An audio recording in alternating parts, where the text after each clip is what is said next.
Here's today's reminder. If your church is going to grow, you have to equip your leaders. But how do you do this?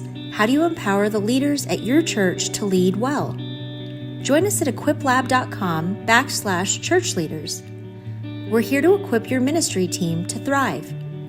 Just go to equiplab.com/churchleaders and join us today. Welcome to the Church Leaders Podcast. I'm your host, Jason Day. And before I introduce our next podcast topic, I have an exciting announcement. On July 1st, the team at Outreach welcomed Ed Stetzer as General Editor of Outreach Media Group and Editor-in-Chief of Outreach Magazine. Among his many roles and accomplishments, Ed is the Executive Director of the Wheaton College Billy Graham Center and Dean of the School of Mission, Ministry, and Leadership, as well as the Regional Director for Lausanne, North America. Now, as part of his new role at Outreach, he'll be taking over as host of the Church Leaders Podcast, which will relaunch in August as the Stetzer Church Leaders Podcast. Ed is a trusted voice in the fields of church planting, evangelism, missiology, and cultural engagement, and will bring his experience into our conversations with the church leaders who are helping us navigate these challenging times. It has been an absolute joy and privilege to host the Church Leaders Podcast. I've loved getting to have conversations with amazing church leaders about all aspects of ministries and to come alongside you, our listeners, in learning how to love well and lead well as we serve the body of Christ together. Thank you for joining me on that journey. Now, as we look forward to our relaunch as the Stetzer Church Leaders Podcast, we thought it would be helpful to explore the benefits and the challenges of church online. Many churches were already streaming their services online before the COVID-19 pandemic, but the 2020 lockdowns compelled congregations to go online and expand their digital presence. Now that we're able to gather again, church leaders are wondering, what does church online look like in a post-COVID world? Ministry leaders have differing views about how to answer this question. Some believe that church can exist entirely online without ever meeting in person. Others believe that gathering in person at least some of the time is essential. For the next few weeks, we'll have conversations with church leaders from a variety of perspectives about how COVID-19 changed church and what that means for us going forward. And now, on to this week's guest. Welcome to the Church Leaders Podcast, conversations with today's top ministry leaders to help you lead better every day. And now podcasting from scenic Colorado Springs, Colorado, here's your host, Jason Day. Jay Kim joins me this week as we discuss the value of proximity and practice for the lifelong journey of discipleship. Jay serves as lead pastor of teaching at Westgate Church in the Silicon Valley and teacher in residence at Vintage Faith Church in Santa Cruz, California. Jay is the author of Analog Church, which addresses the many challenges and opportunities churches face in the digital age. Now, in this episode, Jay shares his thoughts on how the pandemic has impacted church as we know it, including digital opportunities, the importance of in-person community, and the long-term behaviors of church attendees. Jay offers real-world examples of how his church approached ministry and discipleship, the learnings that they found, and new and hopeful ways forward as the church. Such a great perspective. You're going to want to share this with your entire leadership team. Now, please, won't you join me in my conversation with Jay Kim? Jay, welcome to the Church Leaders Podcast. It's so good to have you back with us. Yeah, so good to be back. Thanks. Now, Jay, we published my interview with you on March 11th of last year, the last time that we were together on the podcast. And that was right before the entire country went into lockdown and churches, had to move online for the most part. A lot of what you had to share in that conversation that we had related to many of the shortcomings of connecting with people digitally. But then we found ourselves in quarantine. We found ourselves in the midst of a pandemic, and connecting online was, in many instances, all some people had, right? Yeah. Even as a means of worship, and we saw this. So Jay, the big question is, did the pandemic change any of your views on digital versus in-person connection? Did it confirm what you already believed, or how did you kind of navigate that in light of the pandemic and everything that we were facing? Yeah, it's a great question. It's the answer is yes and yes. It changed some things for sure. I will say I've readily admitted this in conversations with people. I definitely have a greater appreciation for what digital can do. When I think back on the year that has been and over a year now of sort of living in lockdown, man, I can't imagine what it would have been like had we not had the digital tools and the online mediums that have mediated for us some semblance of connection. So I am more grateful for those tools today in very pragmatic ways than I was pre-pandemic. I guess the answer is yes. Some of my thinking has changed in terms of my depth of gratitude. Also, in terms of creative ways to leverage digital in order to mediate more meaningful connection. I think that there's a more expansive sort of ability within digital to do some of that in ways that I probably personally consider very deeply, pre-pandemic. And I wrote my book pre-pandemic. When I was writing it, I had no idea that this virus was going to shut us down the way that it did. So in some ways, yeah, my thinking has changed, not like a 180 sort of turning around completely, but in terms of my depth of appreciation. And I think if you go back and read the book, the reality is I think I'm fairly clear that the problem is not the technology. The Right. problem is, misuse or abuse of said technology. So in those ways, it's sort of affirmed those ideas. I think the pandemic forced us to use and leverage the technologies appropriately. And at the same time, maybe more than that, though, I think what the pandemic did was more deeply affirm some of the ideas that I share in the book, some of the ideas I had before the pandemic, in that embodied human beings need embodied human beings. It wasn't long after we went into lockdown that we began reading article after article about digital fatigue and Zoom fatigue, and how mediating all of our interactions with one another over screens was actually exhausting in some ways. That it felt like it fell short of the sort of connection we truly need with one another. And I think we're seeing that, in a variety of ways as people start to come back from the pandemic. And I think that means lots of different things for the church. But all in all, I think in the big picture, sort of broad sweeping narrative of things, what the pandemic has shown more than anything, in my opinion, is that digital is not enough. It's a great tool. We're grateful for it, for sure, but it's not enough. It's not the end.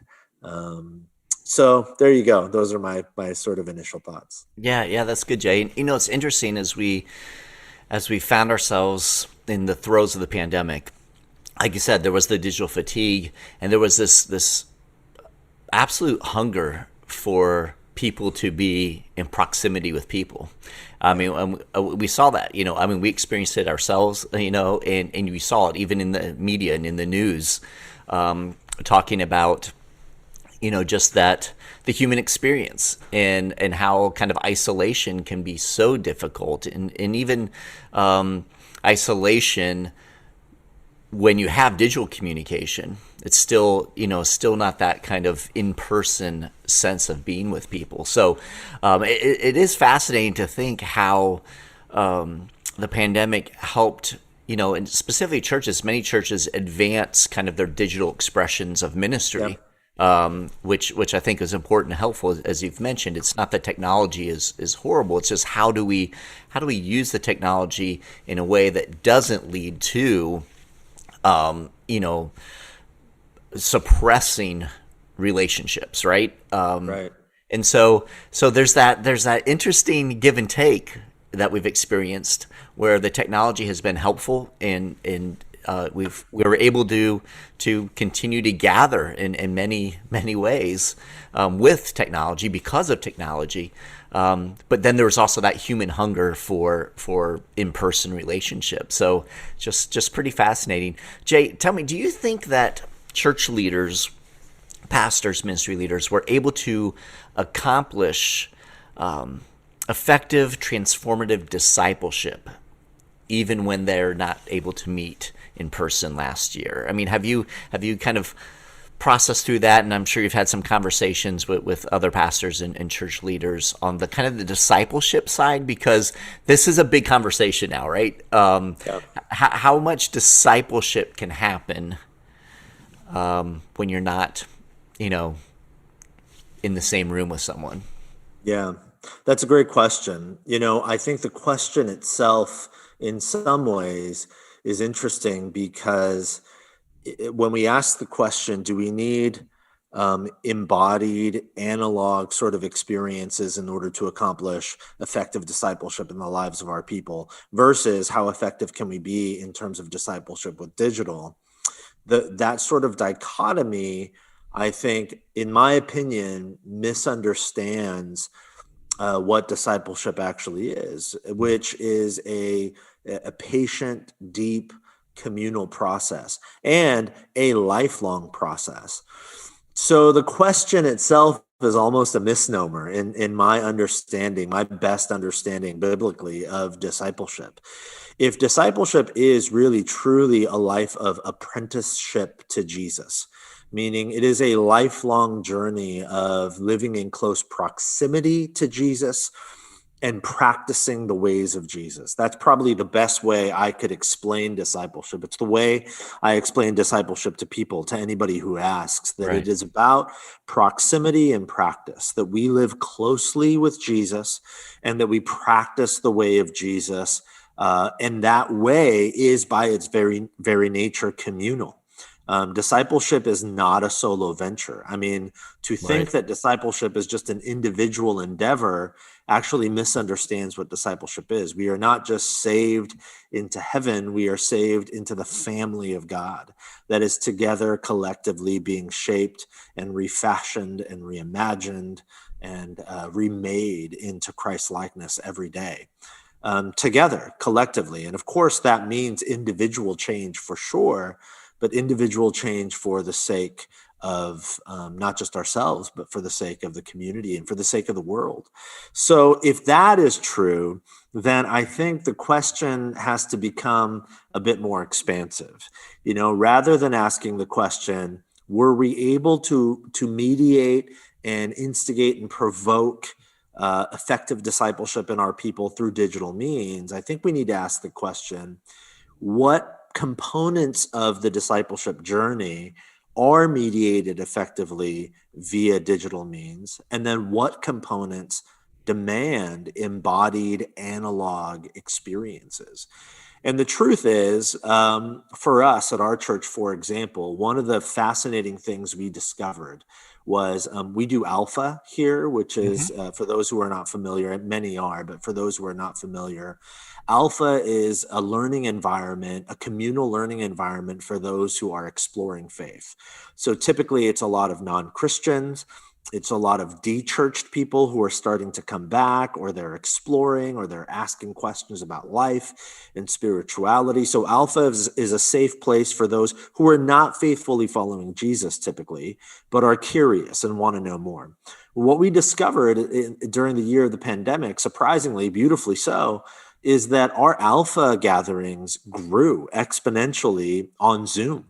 For some reason, for that demographic and for the sort of content that was being shared in Alpha, and for the sorts of questions that were coming up and the discussions that were happening, for some reason, and I think there's a variety of reasons for this, but the digital space was actually really conducive to those types of conversations. And so right now we're having conversations about keeping Alpha online, or at least keeping an online option going for Alpha. There's a sort of a safety and a comfort level that creates for people who are asking those sorts of questions. So a really beautiful story is we had 2 Alpha groups go completely digital during the pandemic. And both of those groups just recently met in person for the very first time. They did like an all-day retreat That's at this awesome. beautiful prayer center by the ocean here, about 30 minutes away. And they met for the first time, and it was this beautiful celebration of like, man, we know each other, we're friends, but we've never met in person, and we've been on this spiritual journey together, and now here we are, shoulder to shoulder, and there's this built-in sort of connection that was mediated online, and that actually worked out beautifully for us. So in some ways, it's like for us, we're answering the question very pragmatically, saying, those initial steps into the beginning steps of the journey of following Jesus, man, maybe digital spaces are really conducive to that. And then now we're asking the question, well, now that these folks have gone through Alpha, many of them have made brand new first-time commitments to follow Jesus, professions of faith, they're getting baptized and wanting to take the next step. Now they're stepping into more analog, embodied, in-person realities with some of our next steps in terms of our discipleship process here in our church, and jumping into a small group. We call them life groups here.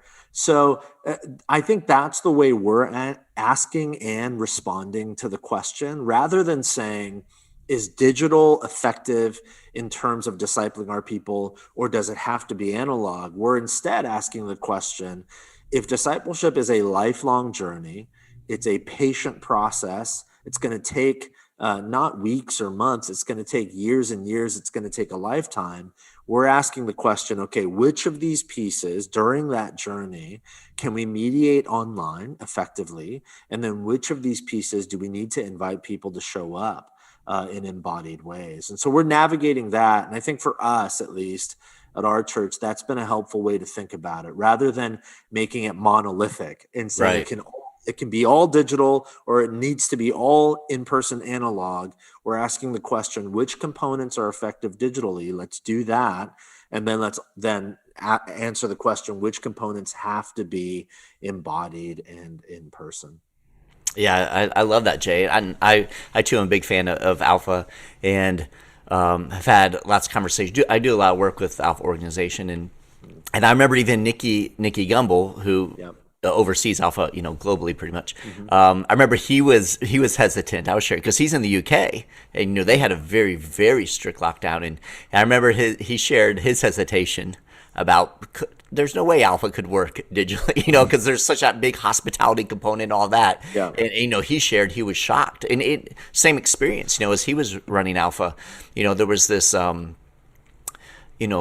vulnerability. People were more vulnerable in a way. And I've heard this from many, many pastors with some of those kind of digital, especially, as you said, kind of initial experiences, more of those kind of people who are exploring questions, and Alpha's, does that very, very well.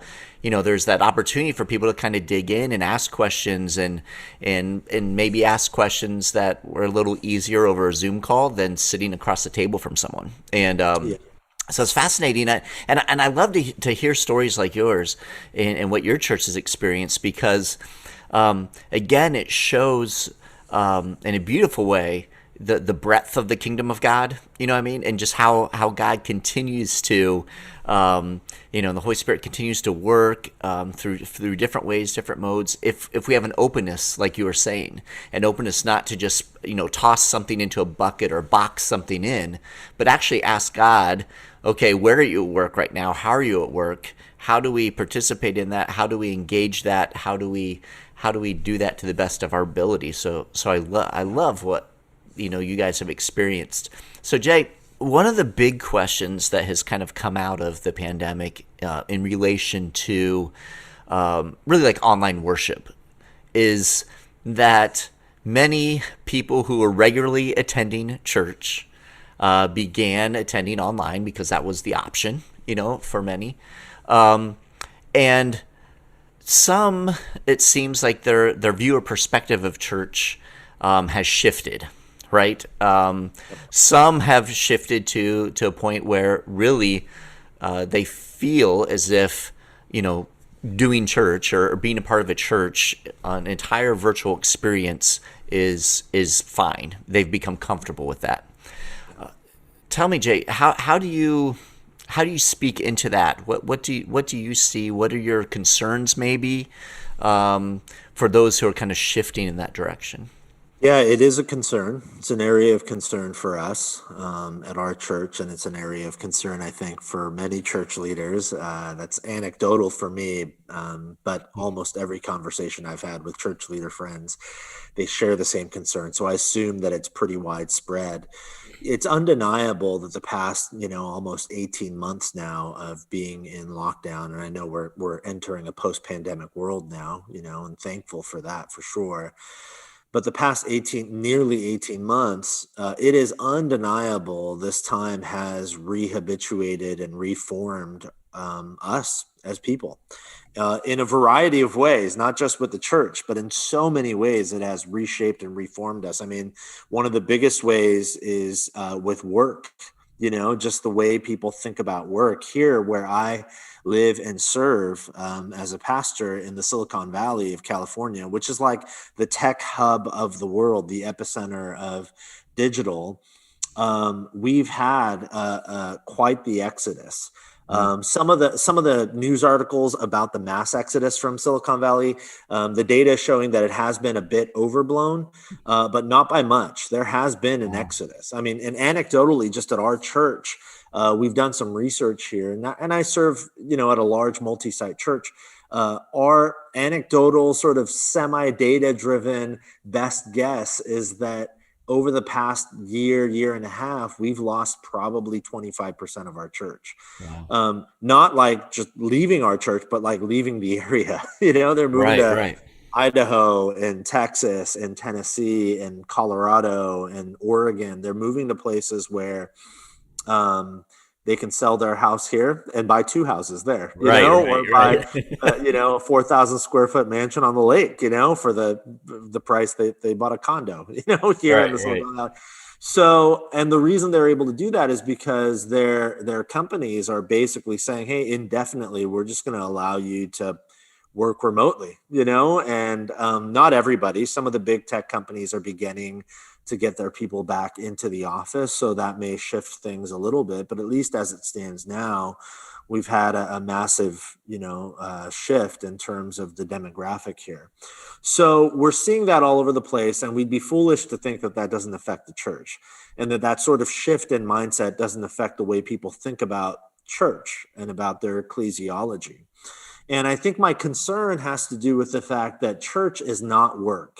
It's not, it's not a for-profit experience where you go and you put in your time to get a particular paycheck. But very subtly, I think that people have sort of entrenched themselves in that sort of thinking about church, that church is primarily a peddler of Christian content, and that we pay a particular price, whether it's through, worshipful giving or giving your offering and tithing or serving, or just by giving your time and your energy or your loyalty to a particular local church. We pay a particular premium or a price in order to get the Christian content.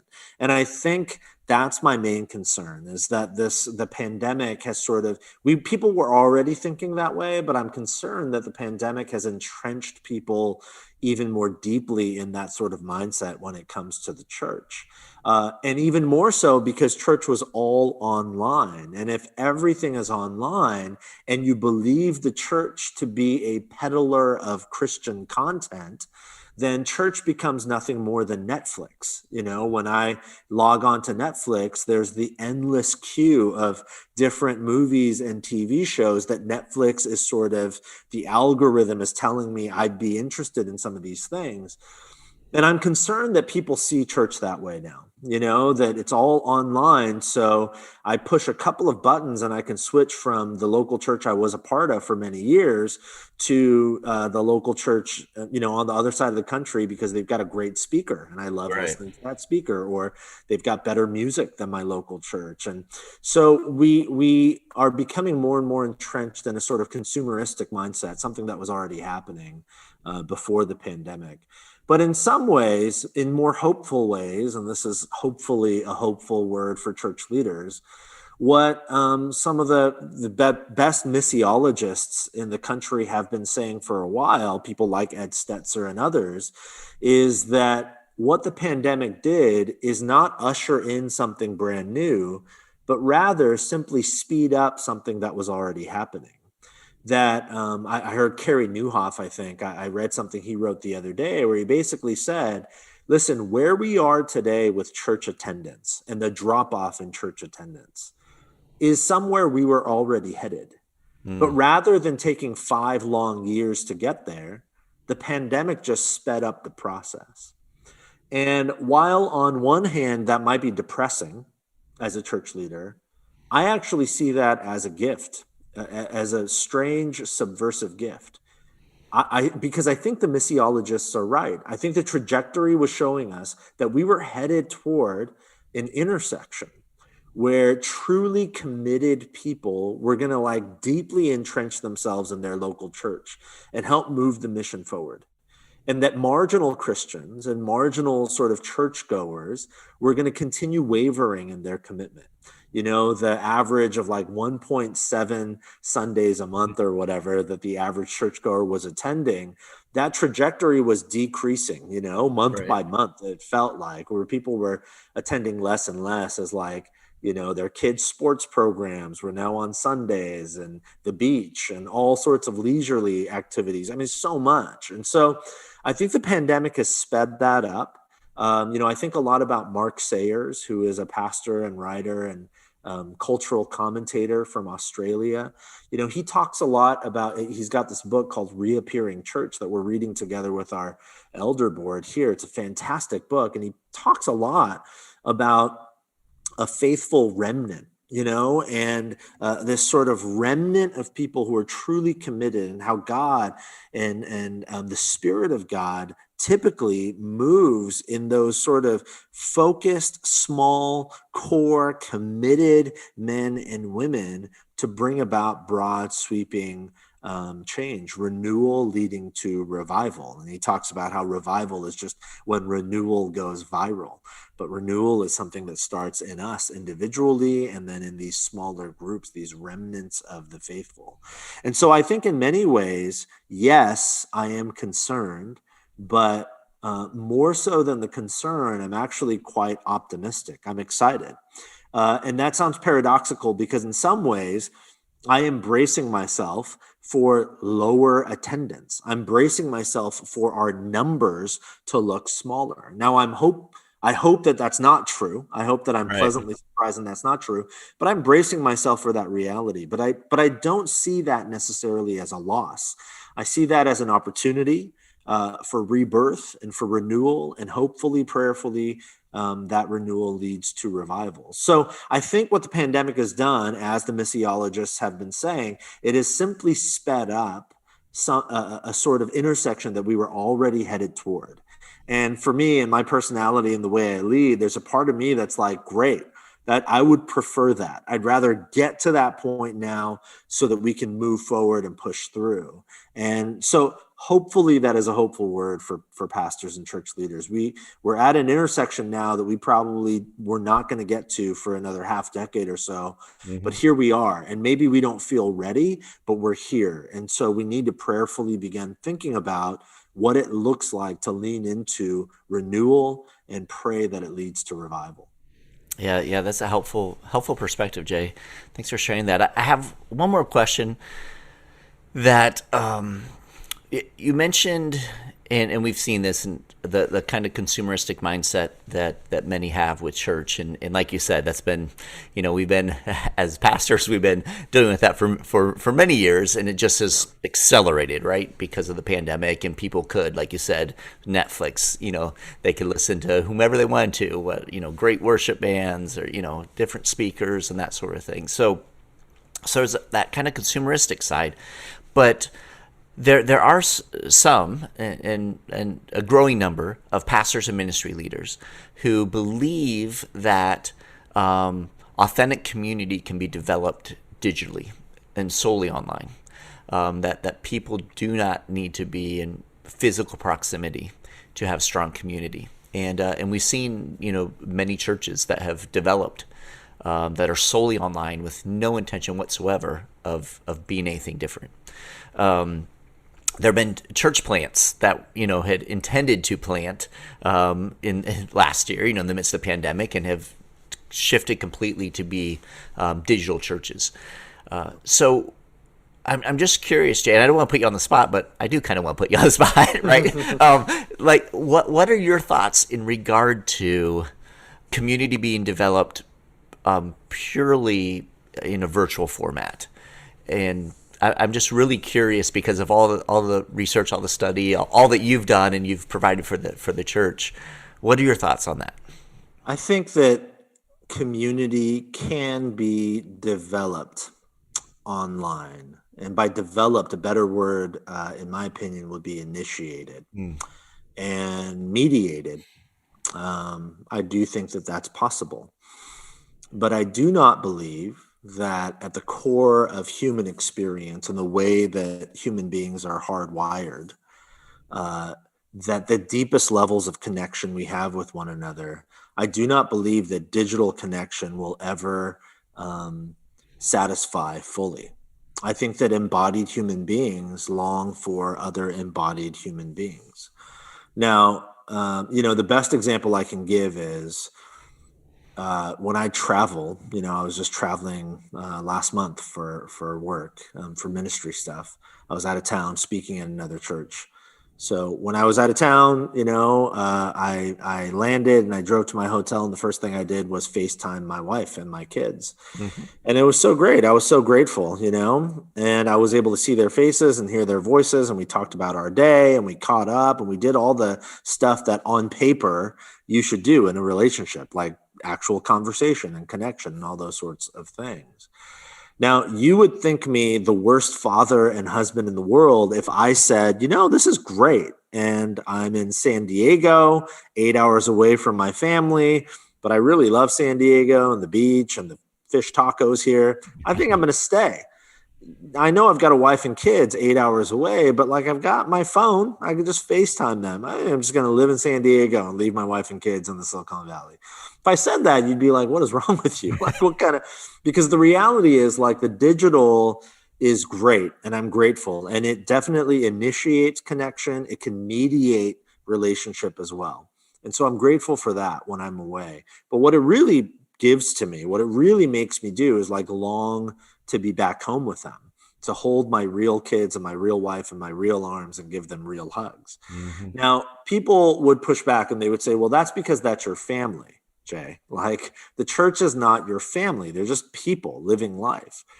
And to that, I would say, well, let's pause for a moment and read how high the bar is set in terms of how the New Testament writers explain what the church is. The church is family. And that is not, in the words of when Paul writes in the New Testament in various letters that you are brothers and sisters, semantic satiation has taken hold. We just hear that so often. We're like, oh yeah, you're my brother in Christ, you're my sister in Christ. Paul did not mean it as a poetic metaphor. He meant it literally. Mm-hmm. I mean, quite literally. This is your new family, your literal family. And you need to function that way. Now, it doesn't mean that we're going to feel that way about the hundreds of people at our church. In my case, there's thousands of people at our church. I'm not going to have that sort of deep connection with all, 3,000 people at our church.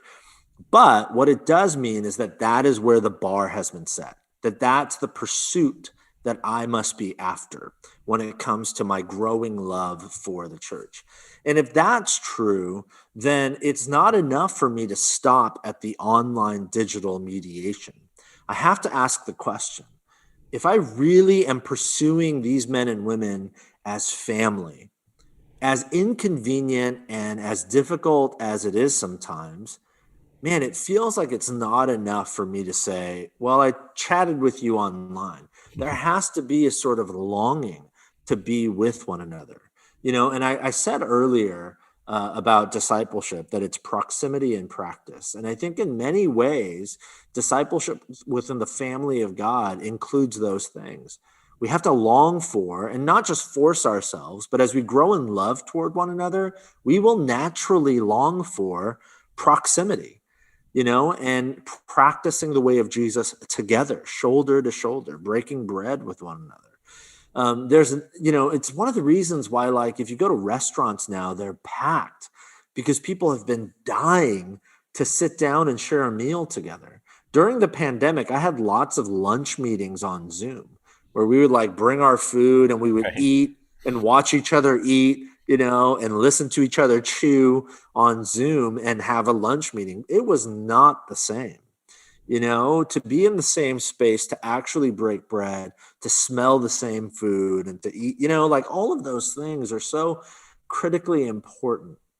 And so I would say, yes, meaningful connection can be initiated and mediated online, but they're never complete online. And I think it's not that we have to have those sorts of deep connections with everybody. That's not possible, but to long for it and to pursue it with as many as we can is critically important. I think that's a big part of what it means to be the church together.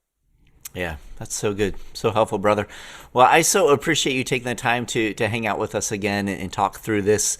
Tell our listeners if they want to connect with you, maybe on social or your website. And then, of course, with Analog Church, the book that you publish, I know you have a new project that you're working on right now. You can share a little bit about that as well, if you can. Yeah, thanks, Jason. Well, thanks for having me on. Appreciate you and all the work that you and your team do. You can just find all my stuff online. My website is jkimthinks.com, and that's also my handle on Instagram and Twitter and Facebook, just jkimthinks. And then, I am working on a follow-up book to Analog Church. It's called Analog Christian. And it's just about discipleship in the digital age, practice and proximity and all those sorts of things, and how the digital age is sort of undone and is undoing some really critically important components of what it means to follow Jesus. And so that comes out, I think, in early to mid 2022. So we're probably about 9 to 12 months away. It's called Analog Christian. And I'm excited to get it out there. Excellent. Awesome, brother. Well, like I said, it's always good to chat with you and hear how God's working in you and through you. And you always have so much wisdom to bring from your experience. And I love because you're living this out, you know what I mean? So you're experimenting. I don't know if experimenting is the best word, but you are, you're working through, you're navigating this. And so it's always good to hear how you and your church and your team are navigating this. And it's so informative and helpful for us. So thank you again, Jay, for being with us. So much appreciate all that you're doing, brother. Thanks so much, Jason. Appreciate you. All right. God bless you. Thanks. Thank you for joining me for this episode of the Church Leaders Podcast. Be sure to check out the other episodes in this series. You don't want to miss out on the full discussion. Also, don't forget to subscribe to this podcast so you don't miss any of our interviews. We'd appreciate it if you could take just a few moments to let us know your thoughts by leaving us a review on your preferred podcast platform or sending an email to podcast@ChurchLeaders.com. Your positive reviews and ratings help other ministry leaders find us and benefit from our content. So until next time, this is Jason Day, encouraging you to love well and lead well. You've been listening to the Church Leaders Podcast. For articles, videos, and free resources that will help you lead better every day, visit our website at ChurchLeaders.com. Thanks for listening.